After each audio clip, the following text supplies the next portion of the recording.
नमस्ते। मैं हूं सुरेश कुमार एकलवे और आप देख रहे हैं Hindustan news and tips. America ने अपने एक और सबसे बड़े दुश्मन अलकायदा सरगना ऐमान अल जवाहिरी को अफगानिस्तान में घुसकर ड्रोन अटैक में ढेर कर दिया। इस ऑपरेशन को रविवार सुबह अंजाम दिया गया, जिसमें जवाहिरी के साथ हक्कानी के बेटे और रिश्तेदार की भी मौत हुई है। अमेरिका ने इस हमले के लिए खाड़ी के किसी देश से अपने किलर ड्रोन को काबुल भेजा था और उसने निंजा मिसाइलें दागकर जवाहिरी का खेल खत्म कर दिया। मगर इस खेल में जिसकी सबसे ज्यादा चर्चा हो रही है वह पाकिस्तानी सेना प्रमुख जनरल कमर जावेद बाजवा है। जनरल बाजवा और अमेरिकी सेना के एक शीर्ष जनरल के बीच फोन पर बातचीत के 48 घंटे बाद ही जवाहिरी को काबुल में ढेर किया गया है। कम से कम तालिबान को पाकिस्तान की इस गद्दारी की पूरी भनक लग गई है।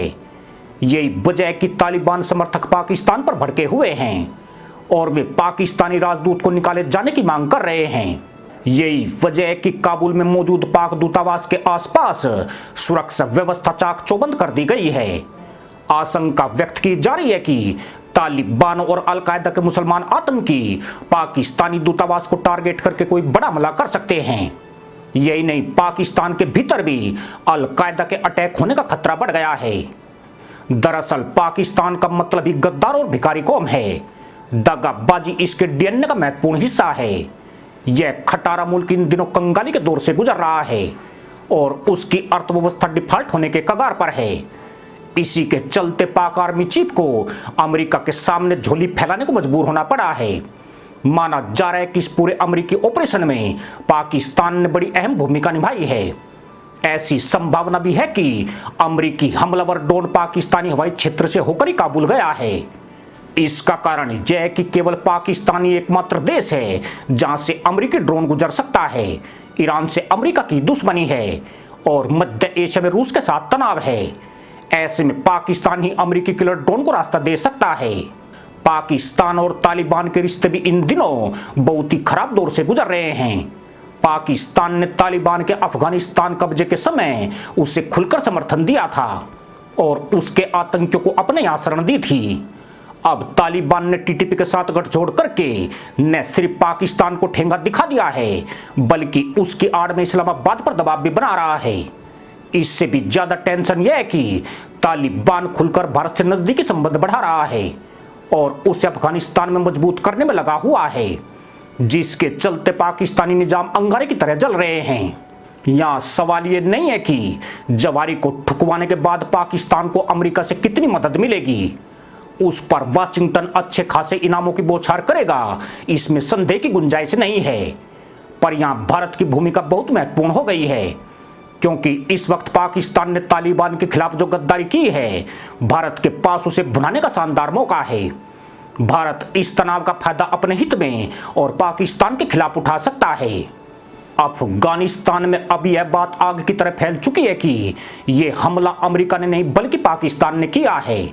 देश में इसको लेकर आग भड़कना शुरू हो चुकी है और तालिबानी लड़ाके पाकिस्तान को सबक सिखाने की मांग कर रहे हैं।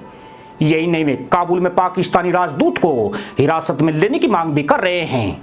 भारत को पाकिस्तान की इस दगाबाजी को तालिबान के भीतर तक पहुंचाने की कोशिश करने की जरूरत है। उन्हें पाकिस्तान की कथनी और करनी में फर्क बताना चाहिए। तालिबान का एक बड़ा धड़ा अब पाकिस्तान के खिलाफ खड़ा हो गया है। इस बात में कोई दो राय नहीं है कि अलकायदा और तालिबानी अभी भी साथ साथ सैन्य प्रशिक्षण ले रहे हैं। तालिबान के लिए अलकायदा उसके अतिथि की तरह है और अलकायदा सरगना की मौत के बाद इस मुसलमान आतंकी समूह से जुड़े आतंकी भी बेहद गुस्से में हैं। वे पाकिस्तान को उसकी दगाबाजी का जवाब देने की जरूर कोशिश करेंगे। अगर भारत धूर्त मुल्ला पॉलिसी का जवाब उसी के अंदाज में दे तो पाकिस्तान की नींद हराम हो सकती है। अफगानिस्तान में अभी भी अलकायदा के हजारों लड़ाके मौजूद हैं। उन्हें तालिबान का संरक्षण प्राप्त है, जो उन्हें और भी बेहद खतरनाक बना देता है। उनके लिए पाकिस्तान में घुसना ज्यादा मुश्किल काम नहीं है। अलकायदा के ये आतंकी पूरे मदरसा मुल्क में हाहाकार मचा सकते हैं। वैसे इस संभावना को नजरअंदाज नहीं किया जा सकता है कि अपने सरगना की हत्या पर अलकायदा चुप बैठने वाला नहीं है। वह पाकिस्तान से उसकी गद्दारी का बदला लेने की जरूर कोशिश करेगा, इसलिए पाकिस्तान ने अमेरिकी भीख के लिए अपने डीएनए का रंग जरूर दिखा दिया है, लेकिन आने वाले वक्त में इसकी बड़ी कीमत उसे चुकानी पड़ेगी। अल जवाहिरी के मरने से भारत पर कोई फर्क नहीं पड़ता है, लेकिन उसके मरने की कीमत पाकिस्तान चुकाएगा। इससे जरूर भारत को बहुत कुछ हासिल हो सकता है। इसी के साथ अनुमति दोस्तों, जय जवान जय किसान जय हिंद वंदे मातरम।